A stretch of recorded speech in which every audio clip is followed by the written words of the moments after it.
This podcast and its content was created and recorded on Kaurna land. We would like to acknowledge the Kaurna people, the traditional custodians of the land we reside on, and their connections to land, sea and community. We pay our respect to their elders past and present and extend that respect to all Aboriginal and Torres Strait Islander peoples today.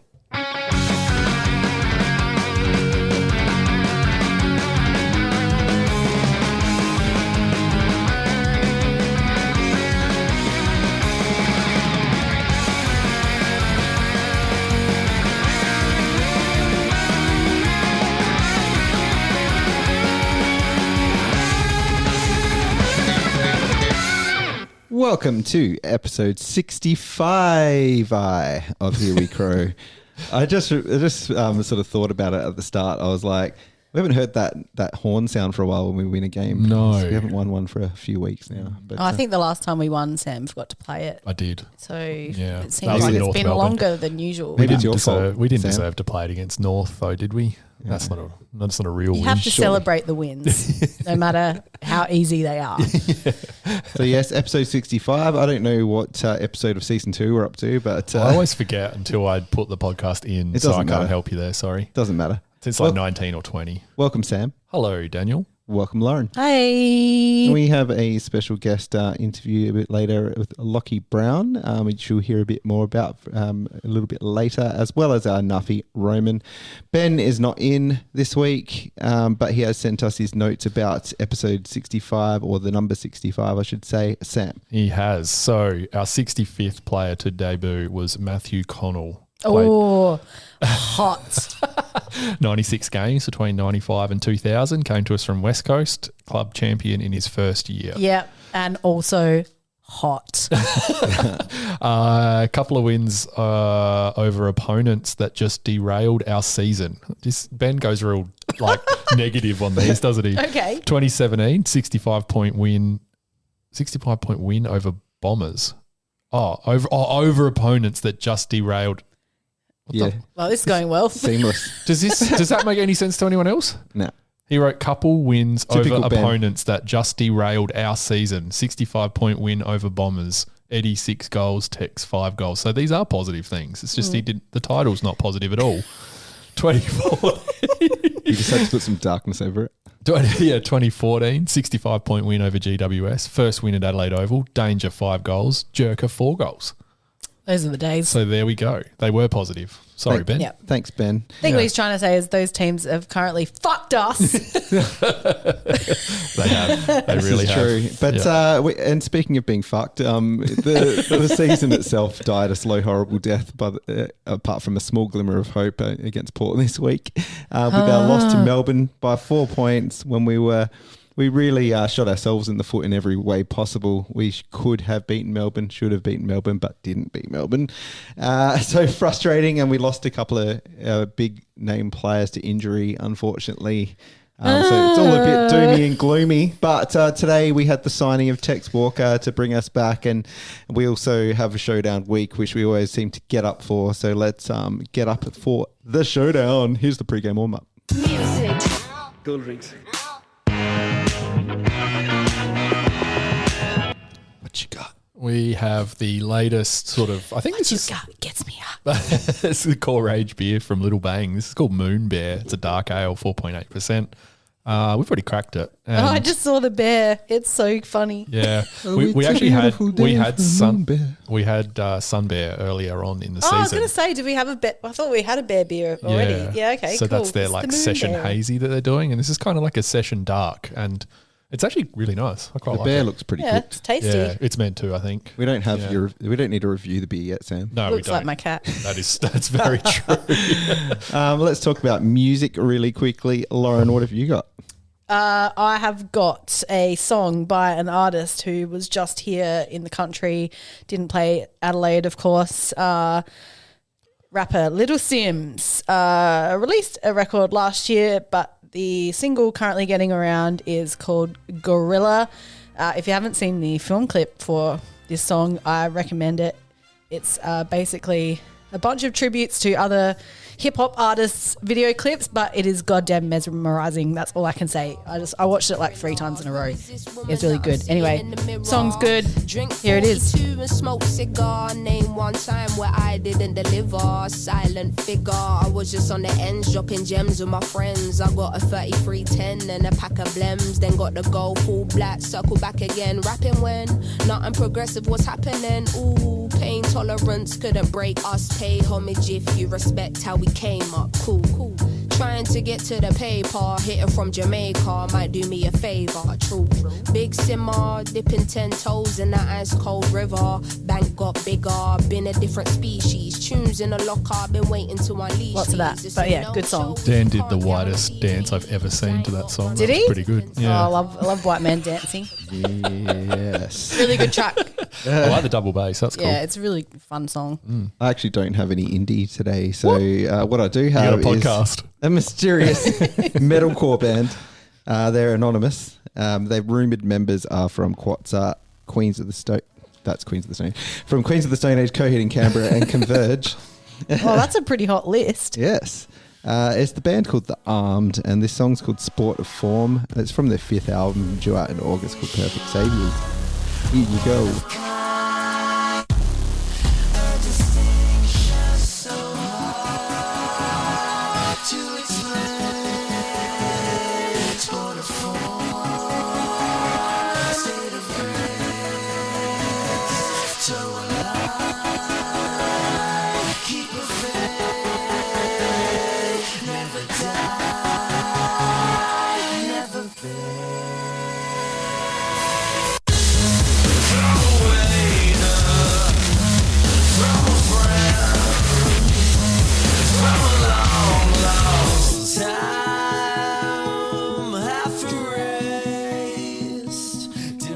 There you go. That's some weird shit. And all those band members were in different countries when they recorded. I just spent that whole time trying to figure out who was singing just then. Yeah, don't know. Oh, I didn't hate it. It was just weird, different.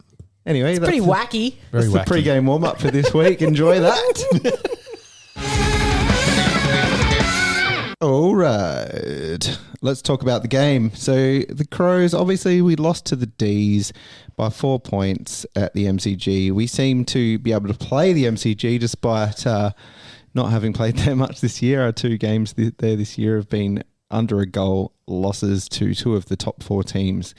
So despite never really seeming in the game till the last quarter, we came all the way back only to just fall short.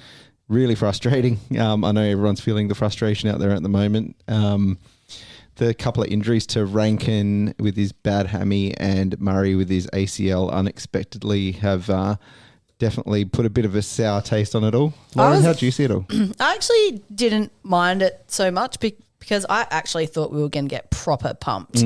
Obviously, the inaccuracy in front of goal again has hurt us badly. And continues to be a thorn in our side. But honestly, I was really impressed with how we came back in that game, especially the fact that we didn't have Laird and Crouch. He obviously hadn't played AFL in quite some time. Massive blow, Rankin injury, obviously, but that kind of happened towards the end of the game, even though he basically fucking carried us the whole time. Yeah. But yeah, I was actually I was frustrated, yes, that we couldn't get there in the end because we were so close, and there was a couple of things that happened during the game where we could have easily kicked a goal at the end and potentially won it. But, that does come down to composure when there's that much pressure on, which is something we're only going to get better at. So all in all, I am very proud of the boys of how they came back, and we just really need to work on that goal kicking somehow. That So many needs games to improve. Yeah, so many games just like that where we have played a really good team and you can tell that we're not on it with our kicking, and then it comes back to bite us, like that classic, that cliche, bad kicking is bad football, comes back to bite you, like we should have won. I think when you look at, I think we were 1 goal 8 at one stage, which is just, when I can understand if they're missing running goals and stuff, but it's just the set shots. And then like Melbourne got up the other end and they're easily nailing these set shots. Max Gawn kicks the first goal of the game from outside 50. Just things like that we're not able to do. But then we can do it when the chips are down and we're sort of behind in the game, later in the game. Tex fires one from outside 50, that kind of thing. So it's just frustrating. We know how good they are when they can string it together. But the chat we were having during the game and Sam's comment about Pedler from outside 30 metres or 30 metres out, you can set your watch to him missing nearly every time. And lo and behold, he did. I told it's really disappointing. I made a bet with you guys a few weeks ago on the podcast about it. He's a shocking kick. And I was saying how due he was because he's such a good player, but he just lets himself down with the finishing a lot of the time. Well, this is the thing. He wasn't ever a forward until he came to the Crows. Yeah. So he's only really just kind of learning the craft of goal kicking and things like that. So I think we need to lay off a little bit, Sam. I would, look, if you're playing in an AFL side, you've got to be able to kick a goal from 30 metres, and he just can't seem to get it right. Look, I'm not going to dump on him. I think he's a great player, and I think he will come good. But I think he just lacks a little bit of composure. I think poise is the word that we've used. He almost tries too hard. He's got a little bit of Ben Keys, like a young Ben Keys about him. I hate that you're saying this. But they're not that dissimilar, really. He's got the scope to be a lot better, of course. I'm not putting them in the same talent basket here, but just the way that they approach the game is quite similar, I think. He just needs to calm down. And that might just come with more games. I think it will. That comes with maturity. Is having your head ready. And one thing you said before, and one thing I had in my notes, you didn't actually say it, but it made me remember that I had it down, was that our inability to get the ball in our good forwards' hands early on in games as well. So you sort of Walker kicked 4, which is great, but they all came later in the game. Fogarty did absolutely nothing.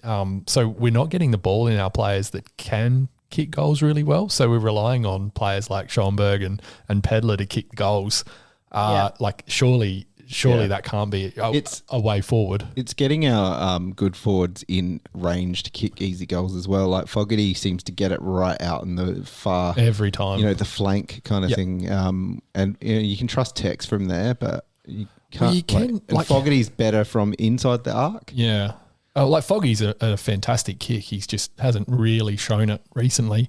We've been talking about whether or not Darcy might be carrying a knee injury potentially that we don't really know much about. And it's because to me it just seems like his role, well, I don't know if it's his role or that he's just playing the game of keep this defender occupied so the other guys can move around a bit more freely. Yeah. Which he can do when Tex is playing. He can free Tex up by taking on the defender. So I don't know if that's just kind of what he's been instructed to do, and they're not really too concerned about him taking contested marks and things like that. I don't know. It just seems not normal. Yeah. We're not having any problems getting the ball in there, and I'm not blaming the forwards like we said last week. It's not the forwards' fault that the ball's coming in a awful manner, but it all just seems very messy. Nothing seems to be working like it sort of was there for a while. We had a string of weeks where everything just seemed to work nicely. We had forwards marking on the lead and things were good, but just the last 5 or 6 weeks. We do seem to be working really hard for any kind of inside 50 entry and then not finishing it off, which is the pits. Well, we seem to get, so the inside 50s is funny because we seem to get them. We just don't, they're just never good. They're just always on the fringes or out wide on the wings. So, or like you said, it's the non-goal kickers getting them. Yeah, exactly. Ben Keys we're also not getting clearances and just streaming through the middle and they're straight in. It's it's hard work. Yeah, 100%. Yeah, absolutely. But the good teams, they shut down the corridor for us, so we have to go out to the wings. Yeah, and that's our only way to get in. And the problem that we have is that when we do miss goals, our teams are absolutely owning the midfield against us as well. So that it just gets waltzed out of there so quickly. Yeah. There was a prime example in the third quarter. Schoenberg missed a really easy set shot and it just rebounded back with it. Like if you went and, walked to the kitchen to grab a can of beer, they'd kicked a goal before you get back. It just pinged down and Cozzy Pickett kicked it. I've said this on the pod before, but we're expecting our mids to sort of play out of their skin every single week. Yeah. Because they just don't have the talent of the other teams they're playing against. You look at Melbourne and they didn't even have Clayton Oliver on the weekend, who's arguably their best midfielder, but they had still Petrarca, they still had Viney, they still have Brayshaw. Yeah. We've got we didn't have Laird, who's probably our number one midfielder. We had Crouch on his second game of AFL for the year. Then we're sort of putting, we didn't put Rankin in, but Sloan and Dawson's not really a midfielder. I think we had the world's slowest midfield there at one stage. Schonberg, yeah. Like, what do you what do people really expect when a midfield of no names is going up against a star-studded midfield? Like, you've got to take the reality check from that, and I think that's what to be within 4 points of a team with that midfield deficit. That's a pretty good effort. How do we feel about Riley O'Brien's game? Did he play? What I will say about Riley O'Brien's game, Max Gawn absolutely dominated the week before. Yeah. And whilst he still won the hit outs, I think his work around the ground wasn't as good this week. Yeah, I think they were both kind of nullified as far as, around the ground work was concerned. One thing I wrote down was that we had that really good 5 minutes there in the third quarter, and that came when Riley O'Brien was on the bench and Thilthorpe was in ruck. I don't think there was any coincidence there that's what happened at that time. I was watching him pretty closely. Riley O'Brien's ruck work just absolutely gives me, I don't even know what to say. An aneurysm? Yeah, maybe that. Yeah. So the way nice way to put it. The way that he just wanders into the opposite ruckman's sort of half of the circle, and then just bodies him every time, and that's just that. Every time. There's just he doesn't mix it up ever. It's just always the same. And the problem with it is that when he does that, for some reason, our midfielders just leave this big space forward of the contest, in our defence, forward for the opposition. So if Riley O'Brien doesn't at least nullify the contest and it goes the other way, no wonder teams are streaming forward on us. There's just all this empty space on the attacking side for our opposition. Surely we learn from that after week and week and week. It doesn't appear that we are. Week after week. Yeah. And look, I don't know. It frustrates the hell out of me because I watched him closely and he does the same thing every ruck contest. And the cool thing about Thilthorpe, when he goes in there, at least it looks a little bit more dynamic. It's a little bit more traditional jump of the ball as well, which I think is working better for us. But I don't know. They obviously don't see Thilthorpe as our long-term ruck option just yet. All right, I want to stop here because we've had this conversation about 7 times in the last few weeks. Can we talk about Rankin, who, like I just said, I thought carried us through the game, and he seemed to play higher up the ground, which was pretty amazing. He actually took a few clearances there, which looked so good. So, unfortunately, obviously, he did the hamstring, and we're probably not going to see him play again for the rest of the year. Let's be pretty real about that. Put him on ice. But are we going to put him in the midfield? Why are we going to put him in the midfield? Where are we going to put him in the midfield? We're just playing people to needs at the moment. We'll put him in there if we need him, but ideally we don't need him in the midfield, I think. Well, we don't necessarily need him in the midfield rotation, but you saw what Goulburn did with Cozzy Pickett that worked so well, pushing him in there through the game just to get him involved, and then they go back with just a ton of confidence in the back forward, and it seems to work so well. So I don't know whether that's something that could really help Rankin get into games where we've seen him over the last few weeks where he's basically hasn't touched it. He was fantastic on the weekend. Yeah. 20-3. Just need to kick a couple of those other ones and it would have been fantastic. Not too bad. What else you got, Lauren?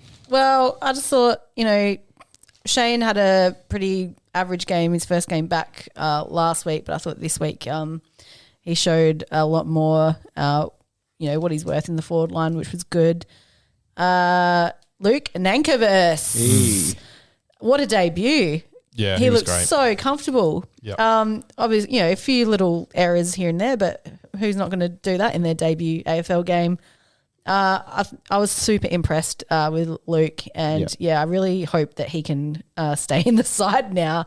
It kind of seems a little bit odd that we weren't playing him earlier than this. I'm really glad that we just sort of kept him sitting in the sand forts. Yeah, really, it's really helped us moving forward. I think he's got a bit of that Tom Lynch energy for me. I think obviously he's more up and about than Tom was in the latter part of his career, but I think he's got the ability to be that sort of wing connector player. And he's got some size, which is what we desperately need. Yeah, great leg too.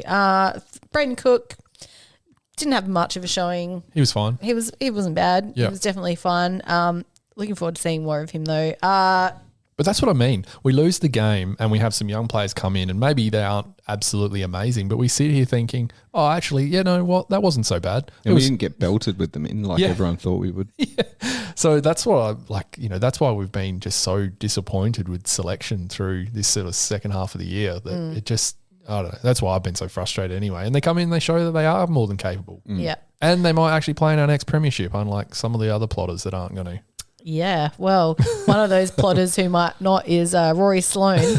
I actually thought he had a pretty decent game. He was kind of floating on halfback there, and he seemed to get in the game heaps more than he has the last few weeks.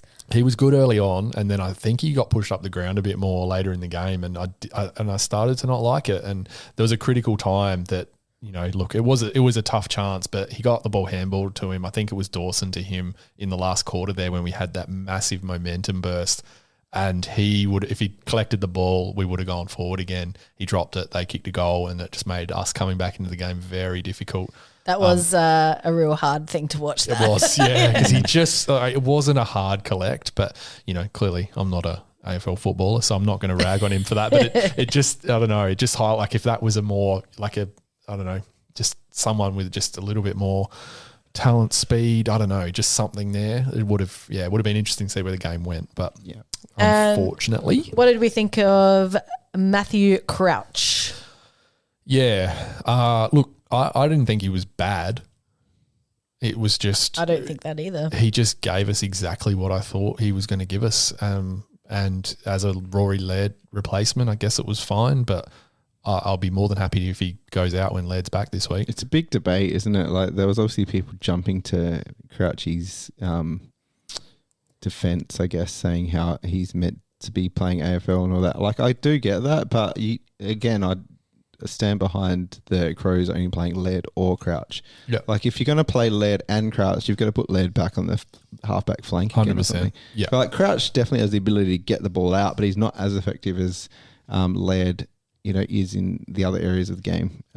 Crouch can't play anywhere other than midfield. Yeah.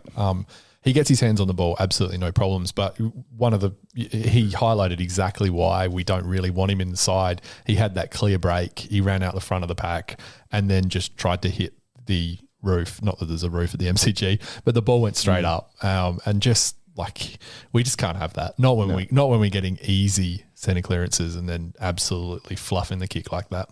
So. Look, it was fine.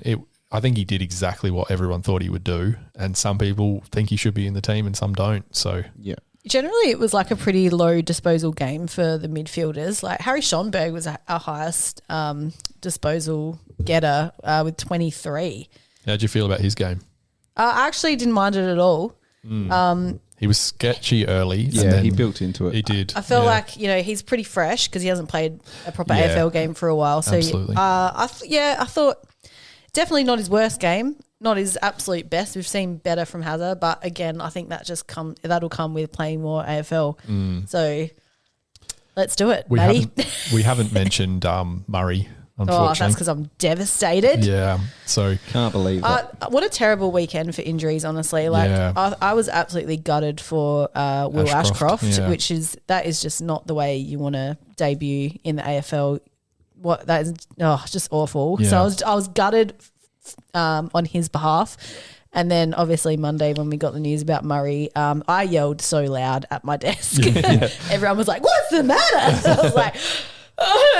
You're like, Muzza's done his knee. I don't know about you guys, but it just came out of the blue for me though. Like I knew he'd hurt himself, and he obviously but I didn't realize that ACL was part of the equation. No. And it just really, when you look back at what he did, you think, well, I mean, so many players have done that exact thing, but it's just been a hyperextension. Yeah. So, and he was moving up and down the sidelines for a bit there. Obviously, didn't come back on, but. Yeah. Yeah, it seemed like pretty innocuous, really. Yeah. Well, I mean, Will Ashcroft's was even more innocuous. Didn't even look like he did anything. Crazy. It was probably one of our first Channel 7 games of the year. I'm pretty happy for it never to go back there, to be honest. That was pretty hard listening. I usually don't mind Jason Bennett, but those umpires, the commentators were just cheering for Melbourne in that game. It was very hard to listen to. And the umpires weren't any better. Well, talk about them? No.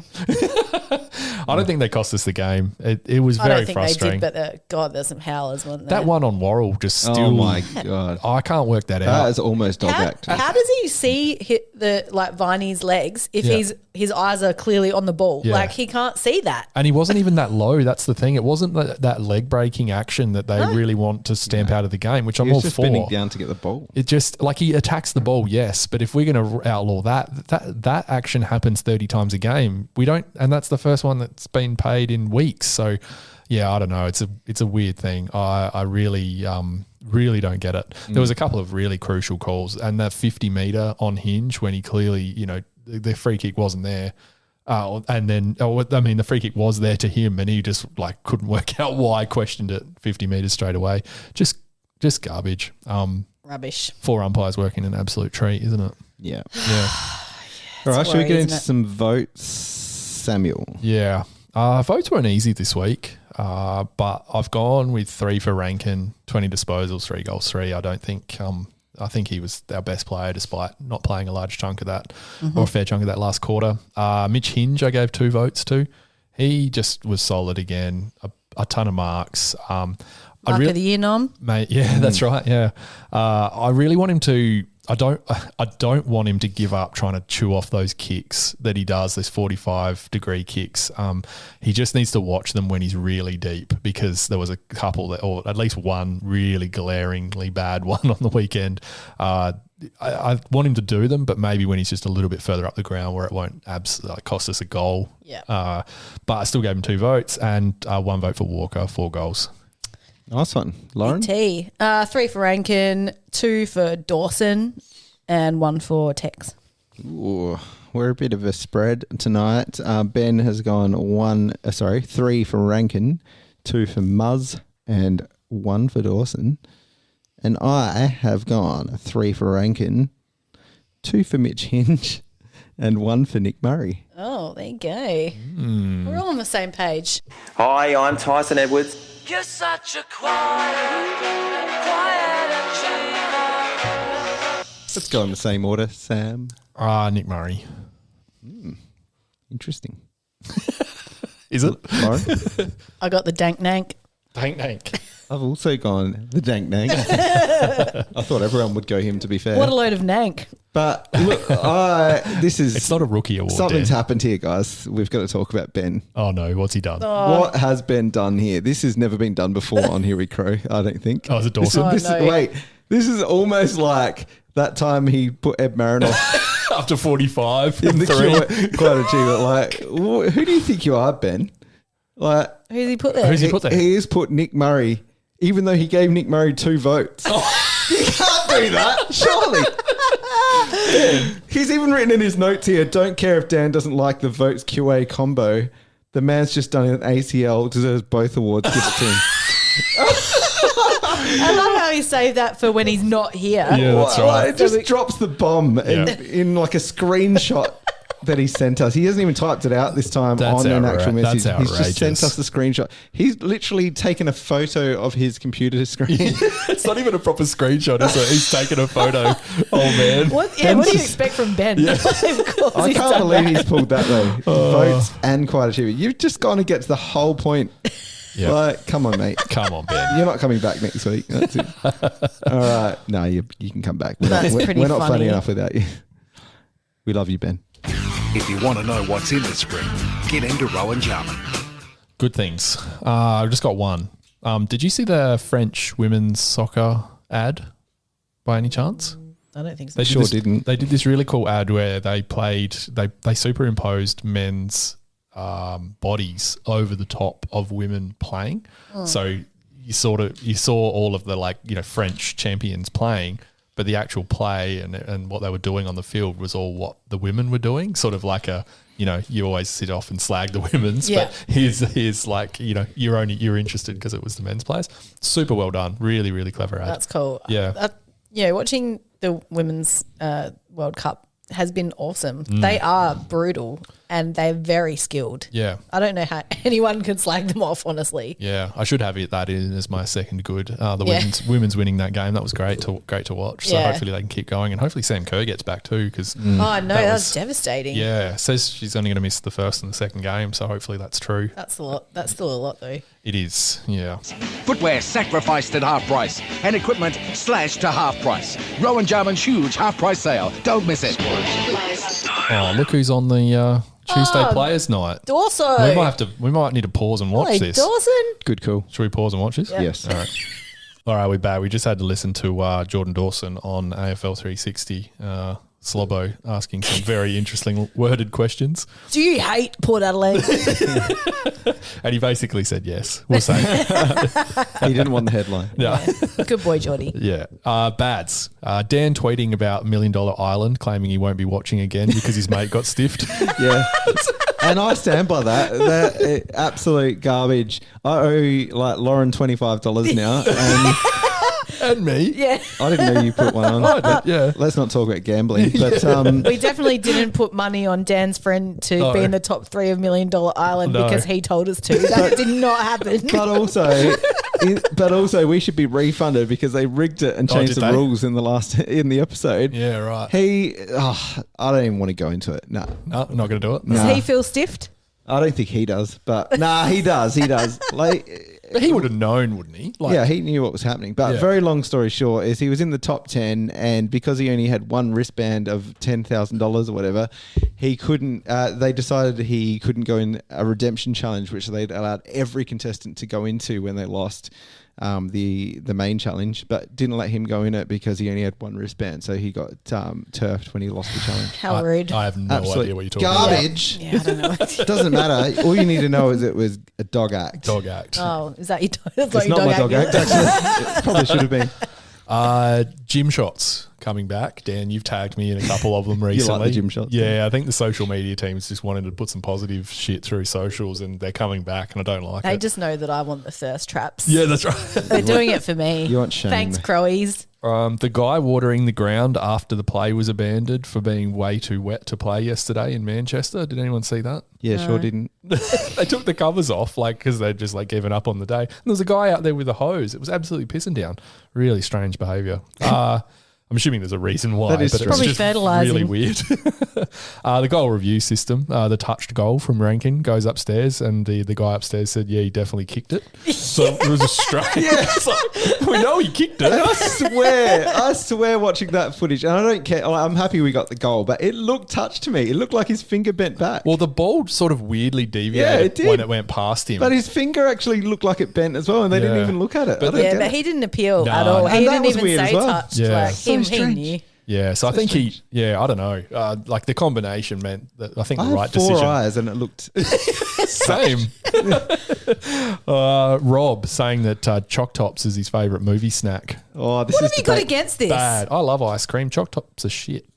Well, No, they're good. It depends which cinema and which kind of choc top you're getting, because there's the ones in the waffle cones with the triangular cones that are bigger and smaller at the top, and they come in multiple flavors. Or there's the classic choc top that comes in the squarish kind of round stubby cone with the big chunker bit of ice cream You're on a top. connoisseur. I am. And you can get that with peanuts or without. Right. So it's always the peanut choc top with the stubby one and popcorn, which, guess what, is You like a stubby Shane's one, don't you, favourite mate? movie snacks. Dan. Shush. Also, popcorn, you got to put Maltesers in the popcorn. Oh, I'm M&M's.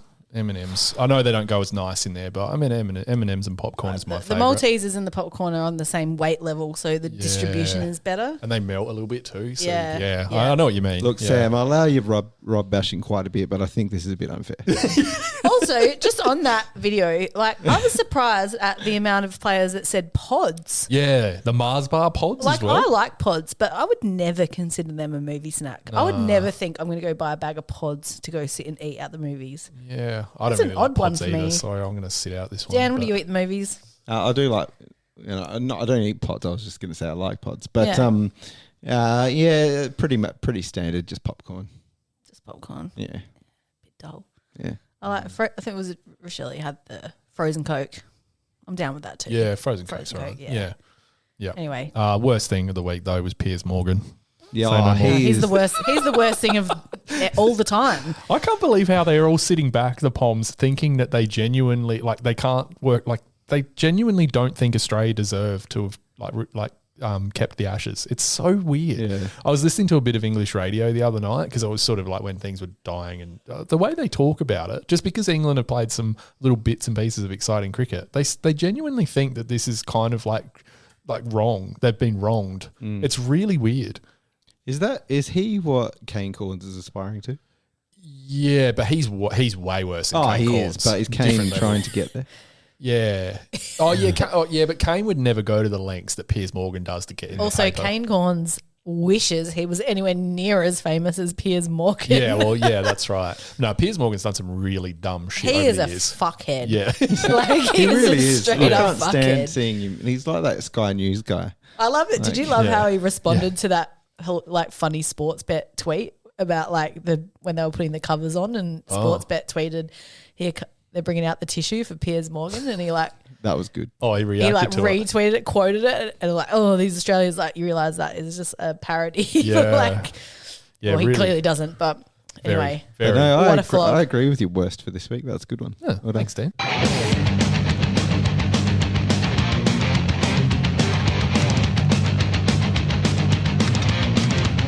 Dog act. Well, this actually could have gone in your bads as well. We talked a little bit earlier in the show about not Nick Murray, Josh Worrell, and that free kick against him, which was clearly not a free kick against and broke some momentum at that stage of the game as well. I remember a friend of the pod, Ryan Fitzgerald, jumped online and said, "How is this possibly a free kick against Josh Worrell?" And you two might be familiar with this, and I'm sure you are familiar with this Twitter account. Has the umpire got it wrong? Yeah. Has ump stuffed up? Yeah, whatever it's called. It's something stupid. Yeah. Anyway, if anyone follows that account and sees, sometimes they are quite credible with some of their calls on the umpire, and they're generally not about bashing the umpire. It's just, did the umpire get it right or wrong? But for some reason, this person seems to have a bit of a bee in their bonnet with Fitzy. There's been a bit of beef before between them. And he's come on there and basically said the umpire got it right, and that Josh Worrell elected to go onto his knees and make contact below the knees, which he clearly doesn't in the footage. The footage is right there for everyone to see. And that account on Twitter has lost all credibility and is this week's dog act.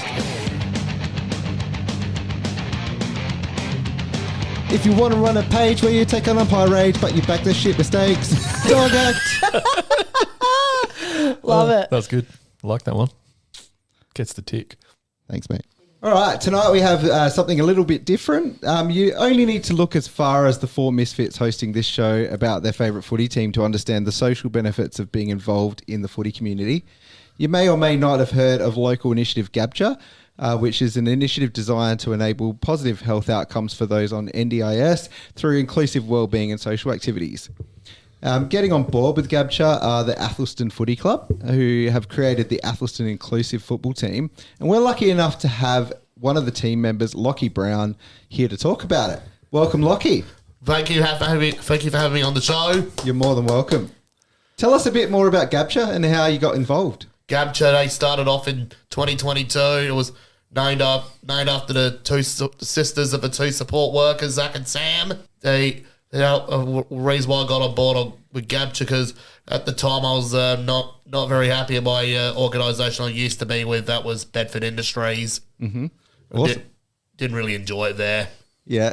So GABCHA definitely looked after you by the sounds? Yep. Yeah, and getting you involved with the footy. I guess tell us a bit more about Athelston Inclusive Football Club. How does that all work? Athelston Inclusive, that started off on October 2022 after just a few weeks after my former club, Eastern Park, lost the preliminary final to Kenilworth. And a few lads who were on the team, they were originally about to go to West Croydon. But they chose to go to Athelston because they figured Athelston would be a better club. Cool. Why do they think that? Because Athelston's got the proper coaching staff compared to what West Croydon had. Oh, okay, cool. Yeah, and fair Eastern enough. Park. Well, I played for West Croydon as a junior, so I can definitely vouch for that. Terrible club.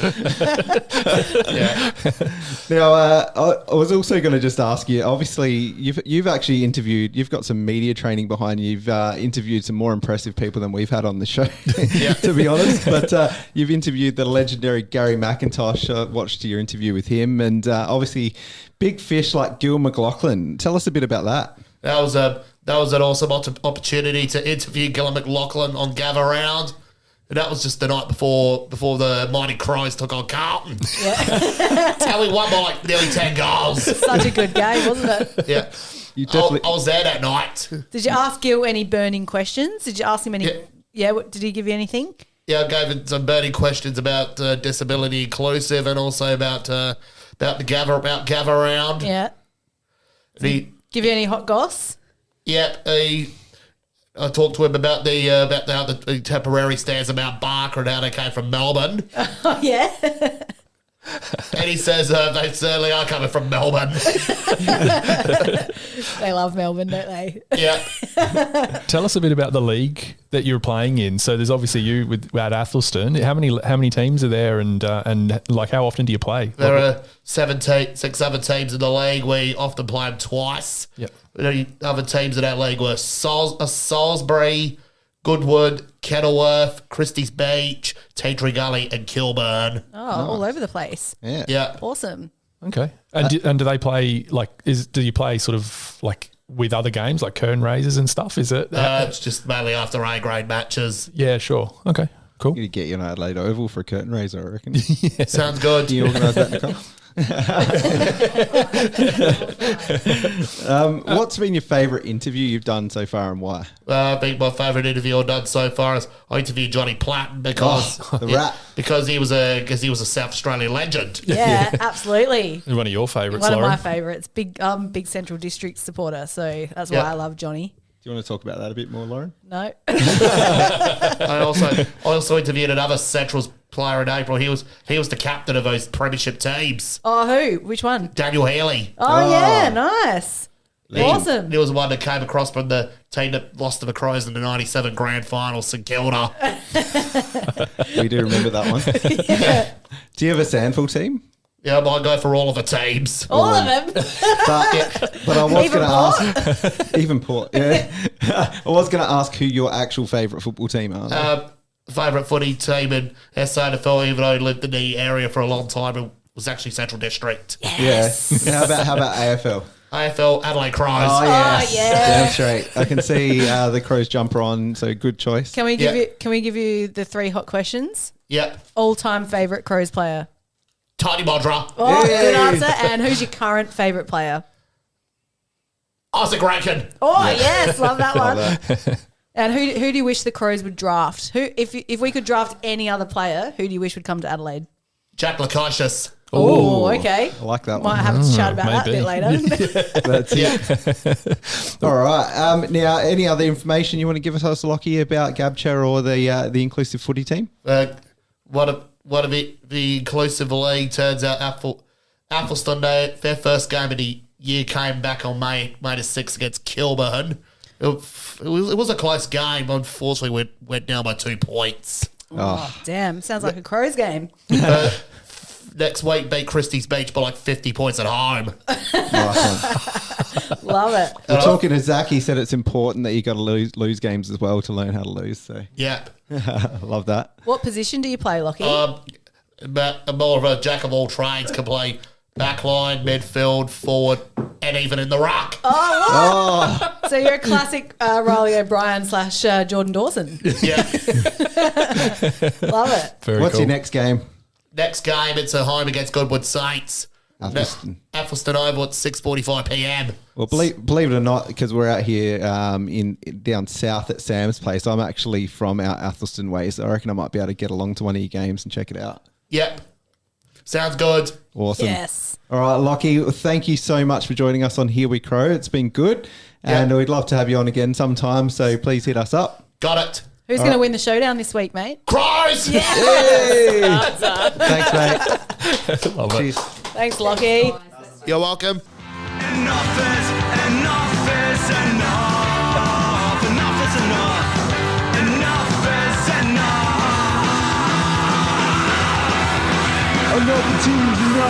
Oh, yes, it is Showdown week, and you know what that means. Back by popular demand is the manager of the Ken Hinkley fan club. It is Roman James Krukowski. Welcome back, Roman.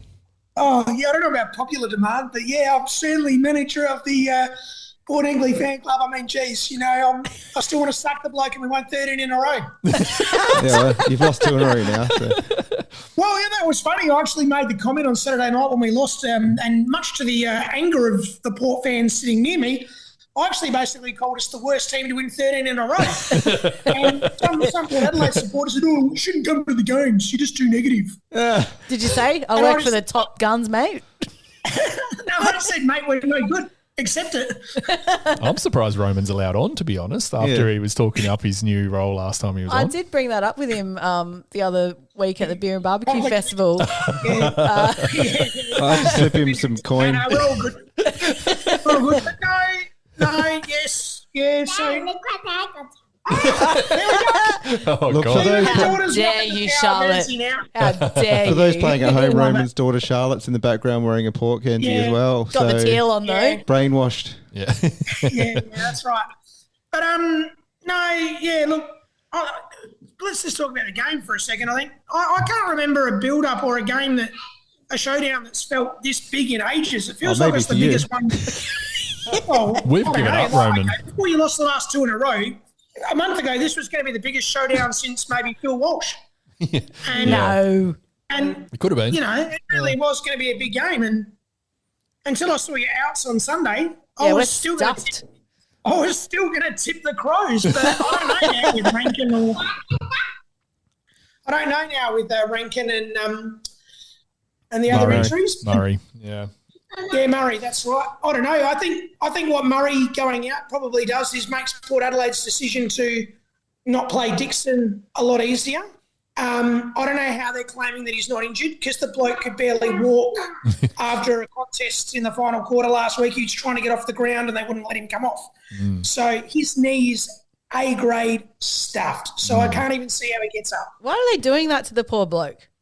Because I don't know. they don't have any other Honestly, don't know. forwards. All your other forwards can't Is he kick. kick goals? You're losing a key defender means that they'll probably give Dixon. Don't be surprised if they pull Dixon out on Thursday night. Yeah. Someone's going to pull their Dixon out. Too low. Hopefully not you, Roman. They'll be the Crows supporters when they finish the win. Yeah, fair call. I'll Roman. tell you what, though. Oh, sorry. Sorry, you go go. on. No, you go. You go. No, I was just going to add a quick a dog act for this week. I don't know if you've done the segment yet, but I'm going to get in early or late. Yeah. But the dog act for me this week is my mate Josh, who I used to work with in my previous role, who decided to book his engagement party on the same night as Showdown.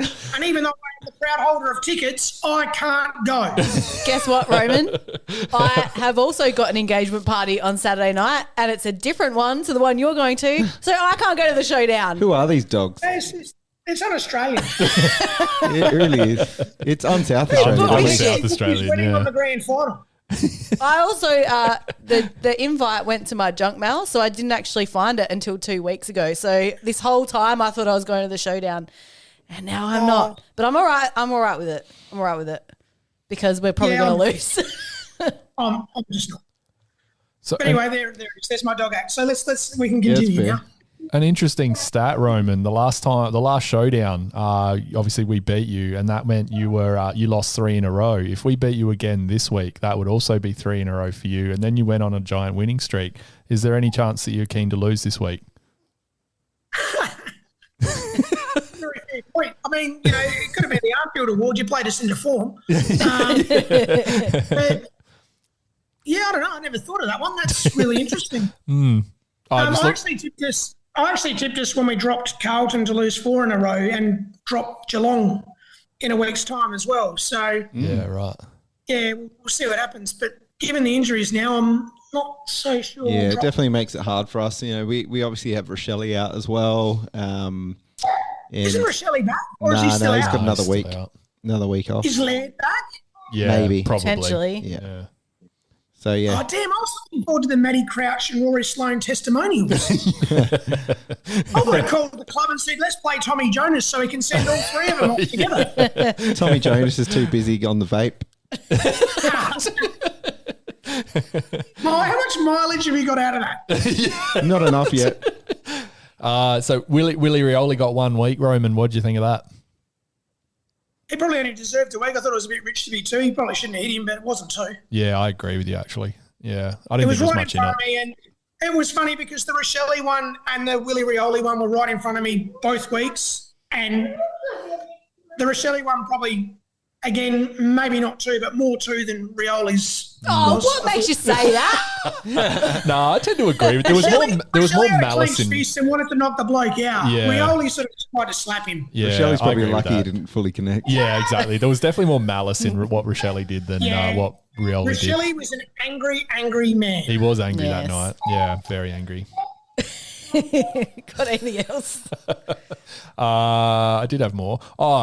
What's going on with your forward line, Roman? So I went and took some photos last week at the precinct when you played Carlton, and obviously there wasn't a lot of happiness there. And whenever your forwards were lining up for goal, other than maybe Charlie Dixon, everybody's was doing the praying symbol or praying thing with their hands. So are you that bad in front of goal? Not as bad Well, I as us, think surely. last week sums it up. I mean, William Drew kicked 30 metres out straight in front, can't put it away, and he would have won the game. Yeah, that's true. But I was saying it again on Saturday night after the Collingwood game. I said we don't have a player who could kick those clutch goals that Collingwood were kicking. Collingwood kicked 5 straight in the last quarter. We couldn't do that, and I still don't believe, apart from maybe Dan Houston, maybe Kane Farrell, anyone else that struggled to kick some of those goals. So yeah, I don't think they do. I don't think they really do have a problem in front of goal. I'm pretty harsh, and after last week's one of our players, Francis Evans, he was 15 metres out on a bit of an angle, but he handed it off because he didn't want to take responsibility. And I'm like, well, he doesn't play this week. I don't care how good he played. He doesn't play because that's unforgivable. 15 metres out and just to hand it off. Yeah. Yeah. So We definitely feel your pain I don't with the know. goal kicking. We obviously have a similar problem with not being able to kick goals, and then Melbourne going up the other end and kicking easy set Yeah. shots that we were missing up the other end. So yeah, I don't know. There's still a massive vibe about the game. I mean, I can tell you without a doubt, it's like nigh on impossible to get a ticket because we've had people all around our place of employment this week scrounging for every last ticket. So it's going to be massive crowd, massive build-up. I don't know. It could be a Showdown Classic or it could be Fizzer. another blowout. But I don't think it will be. I think it's going to be close. Yeah, well, for it to be close, the Crows are going to have to play out of their skins again. So we'll see how we go. But more important than the result is obviously the Dennis. So let's get into that. Kick to Dennis. So we're right behind him, and the Carlton fans are right behind him. Once, twice, 3 times. Oh, look at that. Yes! He's the Master Blaster. That's right, Roman. Who is your tip for the Master Blaster for Port this week? I don't know. They could play Tommy Jonas as a swan song. He'll come out on the vape and he'll have Well, I heard people saying. saying he was a bit out of breath, so that would stack up with the vaping. Oh, geez, I don't know. Who's been down a bit? You know what? Trav Boak's been down a bit the last few weeks, and I don't like saying about that about Travis Boak, but he normally steps up for Showdown, so don't be surprised if Boak comes back and has a big game on Saturday night. Yeah, that's probably not a bad shout. Obviously way too good to be technically the Armfield player, but someone like, what about Francis Evans? Yeah, I was going to say that. You mentioned him before. Sorry? I don't want to play him. Yeah, but if he does? He doesn't play. If he does play, kicks a I bag. dropped him. He's out. What, I actually had... You play Ratio Fantasia, there you go. Oh, Paper God. bins. Yeah, that'll be paper coming pins. back. Yeah. Tissue leg. You know he got pulled from the Sandful last week. He was meant to play and he pulled up sore in the warm-up. Was it really? So he's injured again. I thought they must have pulled him out because he was likely to play because of Rioli, but... How long's he out for interesting. now? No, he didn't play Sandful because he was injured. Wow. So is he a chance this week, or is he out for a few weeks again? I don't know. They keep saying test. I don't know. Who knows what they're going to pull this week? As I said, they That's could his pull middle Tom name. Jonas. Razio Test Fantasia. Just good times. I don't know. What else has been down? I don't know. Travis Boak's been down the last few weeks. Yeah, we'll take that. So I'm going with Travis Boak. Champagne Bokey this week. Yeah, I reckon he might get 25 to 30 and turn it on. Get onto it. Sports bet. No. Gamble responsibly. Here for the game, Dan. Here for the game. Yeah. That's right. All right, let's get... Kind of Rosie to win the medal. But, pay that. Probably him or Butters. Let's talk about our tip for this week. Who we think will win, Roman. Who do you think will win and by how much? I was dead against tipping Port Adelaide after the game last Saturday night, but given the injuries to the Crows, I just can't see him kicking a score without Isaac Rankin, and I'd forgotten that Rochelle was out. And if you got to play Matt Crouch again, I think your midfield's in all sorts of trouble. Yep, can't disagree with So that. what's your answer? I'm going to go with Port with no real conviction, 18 to 24 points. Yep. Broad.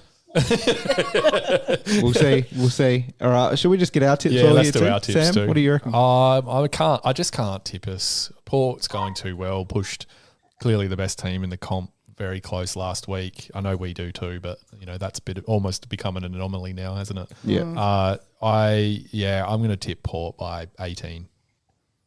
What do you reckon, Lauren? My head and heart says that Port are going to beat us, but I also thought that about this week and we got pretty close. So I feel like it's probably going to be closer than you guys think.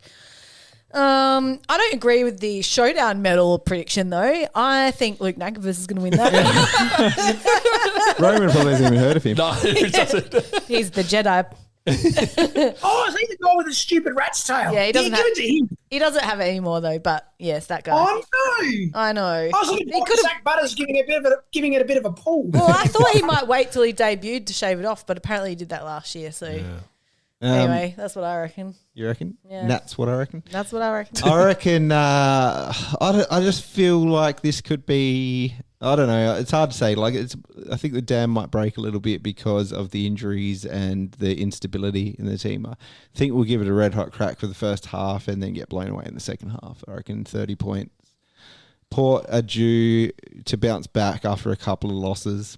But, it could go the other way. Port could be absolutely shattered after those couple of losses in terms of physically and that. But Or they come in super confident. Or with they just come back and be like, we've lost 2 in a row. We need to rebound. So who knows? It could be anything, but I'd tip Port. Yeah.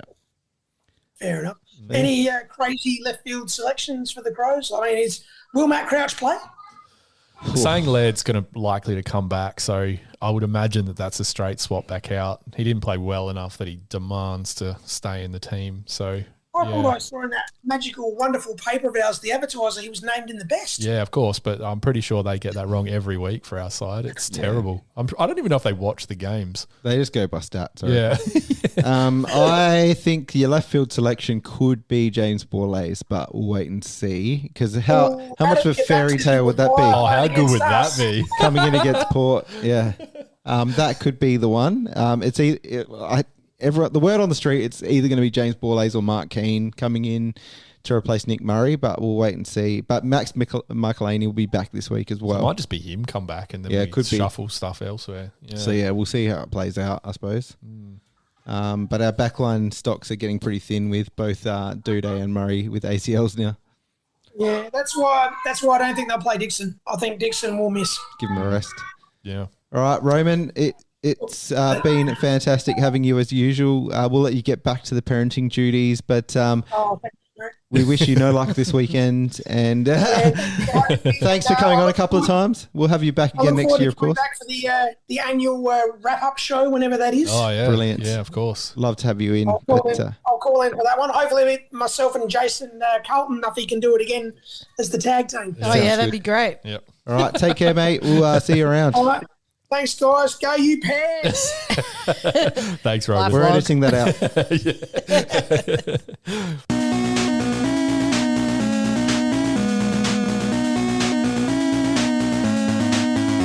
Out of bounds, on the full. What's going on the socials team? Many comments after the weekend. I bet. many. Let me just catch my breath because this one outside is really cold. All right. Joel Constable. Not to pinch Sensible Crow's segment name, but the elephant in the room that is Matthew Crouch. Divided opinions of his performance on the weekend. Didn't think he added anything that anyone else in his position couldn't have done. Plus minimal meters gained and me like two-way running. Now, bit in this. We've already talked about our thoughts on Matthew Crouch. Yeah. Well, like I think I thought he was fine. Fine. If he's out of the team this week, I couldn't care any less. And Sensible Crow Nuz has allowed us to use his I know. Elephant noise. I ran out of time. You didn't find it? Nah, but thanks. So you didn't look up amateur elephant sound terrible? Yeah, I know. I loved that. Made me laugh. Thanks anyway, Nuz. And we do have to get you to come in soon because it's been too long. And I know you're off this week, Nuz. Hopefully you're feeling all right. Yeah, mate. All right. G-Funk Deluxe, otherwise known as Gabe Lord. I think I've officially become a Just Play the Kids nuffy now. Yes, Gabe. Keep Nank and Cook. Get Solly and Berry back in. Give Newchurch, Borlase, Bond, Keane, Strawn a crack over the next few weeks and see what they can offer. Interesting thoughts, because is Newchurch a potential in this week? Nope. Without Rankin? Probably not. I doubt it. Probably looking at McHenry. That'll be so shit if that's the in and out. If that's who we bring in to replace Rankin. Like that is the biggest downgrade you're ever likely to see. Given that Newchurch is probably going to say how you really feel. Given that Newchurch is probably going to get delisted at the end of the year, it'd be nice for them to actually give him a game. In some ways, but then we also sit back here and say if they're not going to be part of it, is it worth giving them games? So I think. I don't know. What if they gave him a game and he kicked a bag against Port? You know. Oh, I'd love to see him. I think there's some merit if they think he has a chance of staying on the list. Then yes, maybe. But I don't think they do. He doesn't have the stats to get a game though. I honestly think they'll just bring in Soligo and put him in half forward. Move things around. Yeah. If they rotate him and Sloaney through half forward and midfield, that would probably be all right. But the backline is a question because. It's going to either be Borlase or Keane, you'd think, or Dragon. I don't want to see Dragon back either. in. Please, no Dragon. No. I reckon that or would be there was an idea going around on the Discord, and that was Rob, full-time defender. No, oh my God. What dropped today on that? Yeah, what the hell? You guys don't get jokes, do you? Yes. Well, not when it comes to selection, Lauren. Not when it comes to Rob. No. I reckon the only ins will be Soligo and Michael Aney, and that'll be it. Oh, I forgot about Maxi. Yeah. Jeez, how come back time flies, doesn't it? Yeah. Declan, I thought the mix of Haitley, Crouch, Dawson in midfield is where the game started to change in our favour. Do we persist with that since Laird will probably come back in or shift him to half back? Oh, and Laird. Yeah. We won't shift Laird to half back. We see him as our number one midfielder. Yeah. I don't mind it though. I'd like to see it. If we developed some better midfield choices than Laird and Laird were back to half back, I think that'd be ideal. I think eventually it would and could happen. I know Arcup were real strong on that potential move happening. Rest in peace. We were a better team. Honestly, we were a better team when Laird was at half back. Like, I know it was a while ago now, but we were a better team then. Yeah. Bozza, I'm too emotional for this. Thank the Lord Tex re-signed today. Wholesale last week happened, but late. The Mentalist sees minimal changes this week. Probably a good call. Yeah. Boz, we'll hear from you a bit later. Backstreet Boise. McAdam, 46 games without a showdown. It's time to change that. And my boy Cook about to play his third showdown in his 13th game. That's pretty interesting also, stuff. fuck Redmond. Yeah. We haven't really talked about Redmond not coming over, but that's definitely not happening now. Matty C years. has reminded us, 5-year deal at the Bombers. I mean, it would have been nice if we had him. But we're not going to, so let's just forget about it. Just another management group using the Crows to bump up some That's numbers. all right. Yeah. You could have had a new daddy, Redmond. Leroy, positives were the youngsters, especially in the last quarter. Elephant in the room, apparently that's our segment now, is having Sloan, Smith and Crouch in the team. It's time to move them on, especially now Tex has signed. Yeah, couldn't agree more. Now, Kane Corns came out this week and reckons that Sloaney's got a shift. He's right. He is right. It's like the first time I agree with him. Like, he did actually play another snippet of a different interview with Sloaney where he said basically they're going to have to delist me to get rid of me. Yeah. So don't make them do that, Rory. I know we keep saying it, but we really did. I think it's part of his personality that means, you know, we need to make the tough decisions on him rather than the other way around. And we just need to make him play in the positions that suit the team best. And if he has any pull, and we don't know, we're just guessing, but if he has pull and is demanding to play in the midfield, then and we're not strong enough behind the scenes to make that not happen, then that's crap. Yeah. Also, I agree. Get rid of Smithers. Smithers, get out. Jimmy B, my thoughts. Loved Nank. Hately a spud. I don't know if we saw enough of Hately to call him a spud. Yeah, that's probably harsh. I don't think he's going to make it, but yeah. I think that's pretty harsh, Jimmy. Crouch should play rest of the year. If nothing else, will raise his trade value. That's not a bad thought. Give Borlase a crack to see if he's up to it. Yeah. Umpires killed us again when it counted. Love the pod. Thanks, Jimmy. Appreciate it. Thanks, Jimmy. Nick, we are at a critical stage in the rebuild. If we go too early on free agents and trading for established players, we risk middling out, in my opinion. Phil Thorpe isn't looking either a game-changing player. Text Sloane Smith on the way out. Keep on drafting.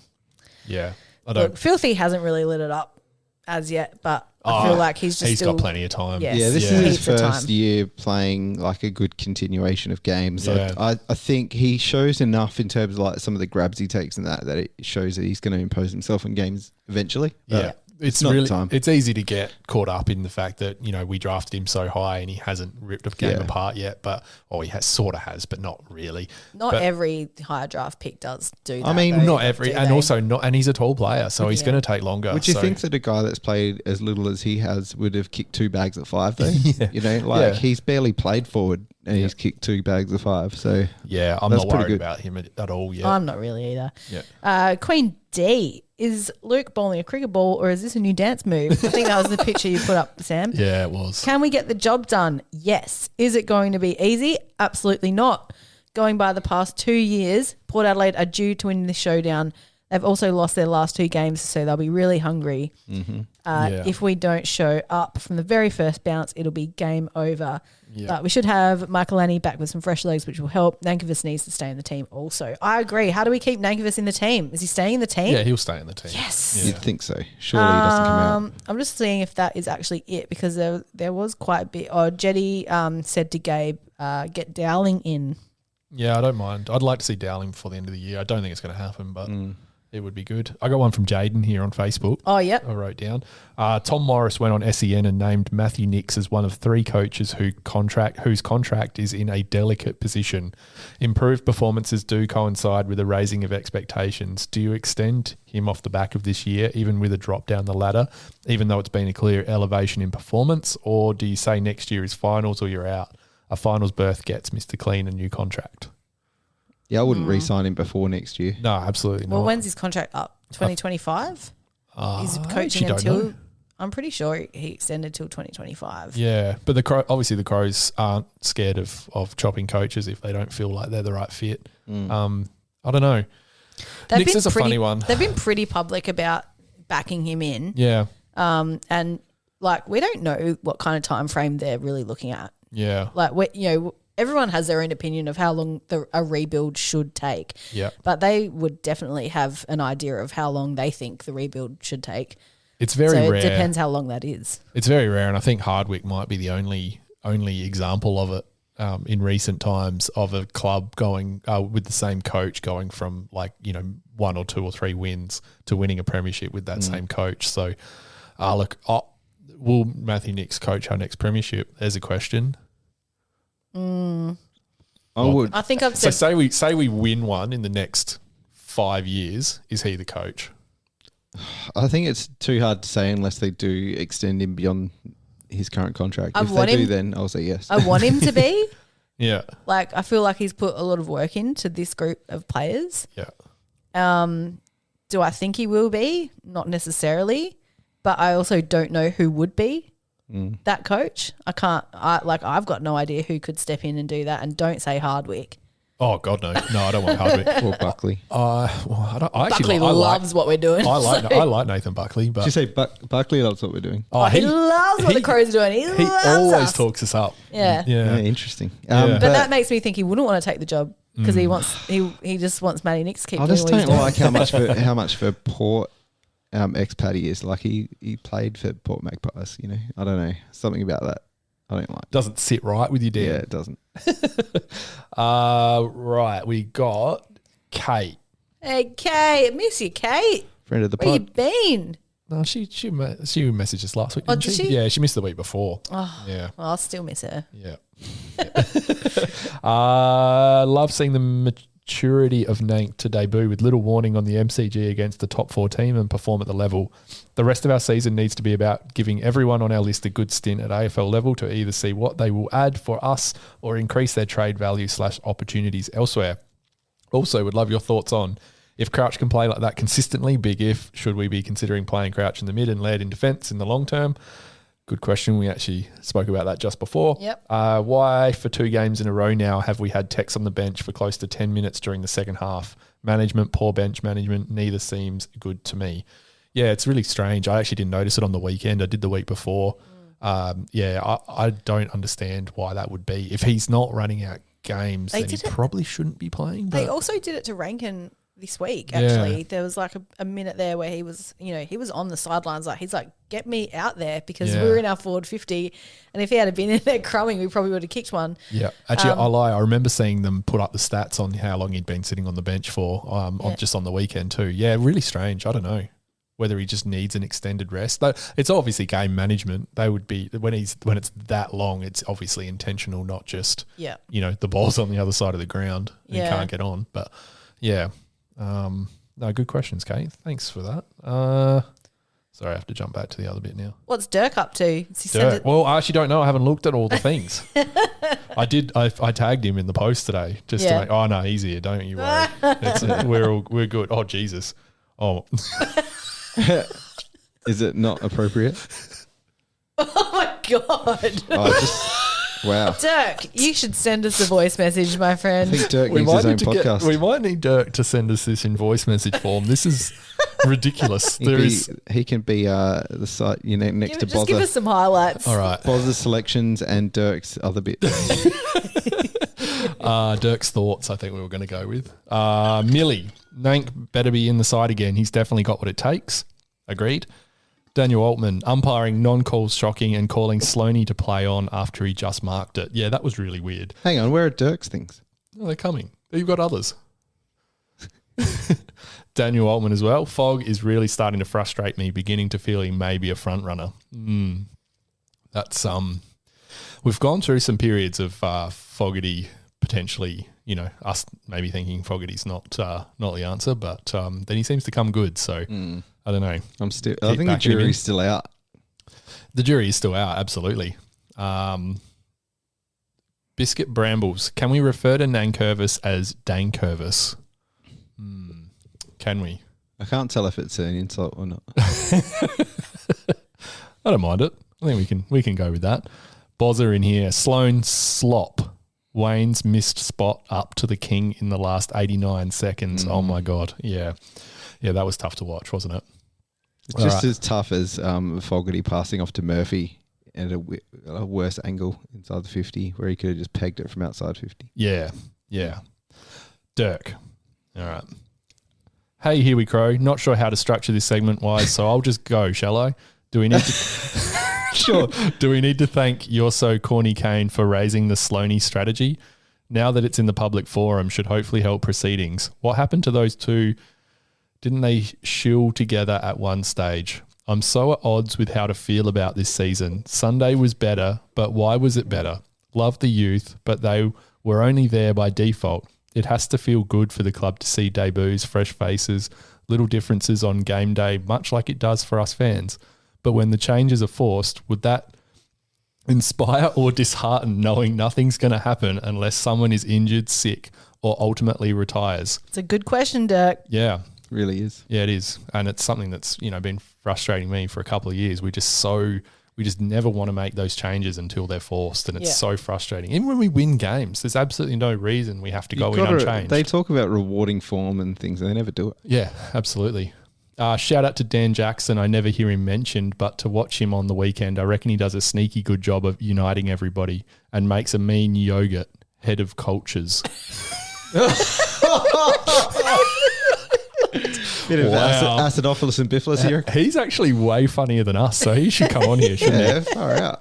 I've noticed some Cooper's hate just quietly on the pod. Don't know where it hails from or if it was discussed on an earlier ep. But as an occasionally functioning alco, I got to say I love it and find it totally unique. No hate from me here, Dirk. Nah. Love a Cooper's. Yeah, Sparkling and Stout's my favourite. I reckon you might have bagged Cooper's because I remember saying that they were still independent, and I reckon you might have bagged them. I didn't bag them. Didn't you? No way. I'd never bag Cooper's. Wouldn't be me. I respect Cooper's. I can't drink pale anymore though. Oh yeah, that's shit. I reckon it might have been Ben. Let's just say let's say it was Ben. Yeah. He's not here. To me, it's the perfect blend between your hipster bouquet and your red tin bogan. I've been really happy with it lately and was quite proud of it as a product in a moment of clarity recently. Those for winter have obviously helped. Back to footy for a sec. A few weeks ago, if you asked me finals or showdown clean sweep, it was finals. Just now it's here. Oh, you bet it's the Showdown double. With these outs, they're number 2 ladder on the line and a little towards the ledger leveler. Fug, I hate to say it. Sorry, Kern premiers don't drop 3 games in a row. Just quickly to finish, if you're struggling with the cost of the cash register, I got to shout out pineapple, fresh or canned, as the bomb meat tenderizer. You can literally buy an old boot from a cow and it will make it soft and delicious with no pineapple aftertaste. It will turn it soft and delicious. Just don't soak too long or you'll be dealing with meat paste. It's that good at its job. It's the enzymes. If you don't have pineapple, soda water. Believe that. Go Crows and go Here We Crow. I'm lost. One more thing. A book for Lauren. It's the only one I've ever read, so you have to eat. Things the Grandchildren Should Know by Mark Oliver Everett. If you don't know who they are, ask Ben and listen to him. He doesn't say much and he certainly doesn't use inflection, but it just might change your life or the life of a plant or even a chicken. Is that Ben or the author? Thanks, Dirk. Dirk, I'm so grateful that you would send me a book recommendation because I am after a book recommendation for my holiday. That's the most amount of talking I've done in a row on this podcast. Yeah, that was a lot. And you did really well for someone who can't read usually. I've got to read these snippets that are split between. They're so hard to read. I couldn't understand it. I was like... Yeah. I've only got used to the... I didn't realise it was in an order. You have to go up, because you have to go backwards to get it right. Otherwise it doesn't work. Dirk, when are you coming on, mate? Because it could be loose. We have to Christmas special, surely. What I do want to know is, does he have to send them individually? Or I think so. Yeah. Or does he? I don't know. I've never actually replied to the thing. Let us know, Dirk. Yeah. This is Instagram. Yeah. Anyway, thanks, Dirk. That was good. Let's get into Bozza's selections. Yeah. Big Bozza had his kid's birthday today. He's a busy man. Yes. But still found time for us. His kid's 9th birthday plus a tech signing. It's a big day for Boz. It'll be a very big day. All right. What you got for us, Boz man? Hey people, round 20 from the sauna. Just a quick one before we get into selections, but getting a bit hammered on the old Twitter box in regards to Redmond this week. Today re-signing for 5 years with the peptides. But I just wanted to say that I think the offer would have been withdrawn probably yesterday morning from us due to the fact that we're going to have 2 of our best key defenders out for the majority of next year, if not the whole of next year. So I think our priorities have gone elsewhere, and hopefully those are gone straight to Brendan Cox and getting a deal done to get him home for next year. So that's just my thoughts on that issue. In regards to selection, 1, 2, 3, 4, 5 changes this week. It's got notes. 2 forced, obviously, but got Keane coming in to make his club debut. Gallant, Maxi, Saligo and Laird in. Muzza Rankin obviously out. Added to that would be Murphy, Haitley and Crouch. If Laird doesn't get up, then I'd crouch back in and then name Murphy or Haitley as the sub this week. So that's about it. Shit week, and I should say, especially with those injuries, but also good news today with the King re-signing for another year. So let's get him the Coleman and All-Australian this year. That's about all we've got left. Thanks, guys. Speak to you Pretty next week. much on par Get the with man a fucking flag. pretty much on board with our thoughts, I think. Yeah. It's on par. Yeah, absolutely. Yeah, I think- Gallant in is actually a bit of a smoky because Port's defence aren't very tall. So Yeah, you could go fair tall in the forward. I just hope they go Gollant before Himmelberg. I love how you just deny how his name's said. I don't care. Always Gollant. Yeah. Gallant. It's Gallant just sounds so bogan. Is that actually how you meant to say it, though? Apparently. I don't Yeah, even right. No. I had feedback once earlier in the early days when we were doing the pod. Gollant from just my sounds friend. more like South Australian or something. No, that'd be gallant. Gallant. Gallante. Put an E on it. Anyway, thanks, Bozza. Thanks, Bozza. Yeah. Is that it? Grant. Yeah, no, I think that's it. We've talked enough about the Showdown, I think. We don't need to go into a game let's preview. get it over with. Ben's not here to give us any actual stats, so and the three of us don't really know anything about football. And we don't care either. Lauren's not even going. Yeah. She's lost interest in this season. Dan, I haven't, but I might be there. Trying to work out how to get the kids there and whether it's an environment I want them to be in. Well, I was questioning that earlier when you said it. Yeah. Is this the game for them? It might not I be. would have thought GWS on a Sunday Arvo might have been better than the Showdown, but yeah, could be right. up to you, of course. Yeah. we'll see how it plays out. Moon Bear Dark Ale. Sam, you already told us you liked it earlier. Lauren, what did you think? yeah, it's good. Yeah, it's pretty Yeah. tasty. I think it's, yeah. I wouldn't mind a few more cans. Yes. How many one-off cans have you got of things? There is a few floating around. They can be maybe. No, we'll drink that Christmas next week, party. maybe. Yeah, Christmas party. Yeah. We thanks very much for listening to episode 65. Thank you to Lachie Brown and thank you to Roman Krakowski for joining us. It's been good, even though we lost. Hopefully we can be competitive this week again. Jump on the website and look at some merch if you're keen. It's a fire sale on there. Not really, but yeah.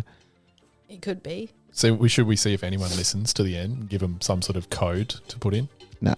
No. So actually, if you have any merch ideas of people you'd like to see on our t-shirts, let us know. We're going to get onto our women's range soon ahead of the AFLW season. Yeah, when Dan says we, he means me. Lauren. Yeah, that's right. But fortunately, Lauren, we've been sitting on some ideas for a while, so Yeah, we it's might have true. some ready to go. Probably should pump them out. That's it. AFLW season's around the corner, as everyone knows. But otherwise, thanks, Lauren. Thank you. Thank you, Sam. Thank you, Daniel. And have yourselves a fantastic weekend. Bye-bye.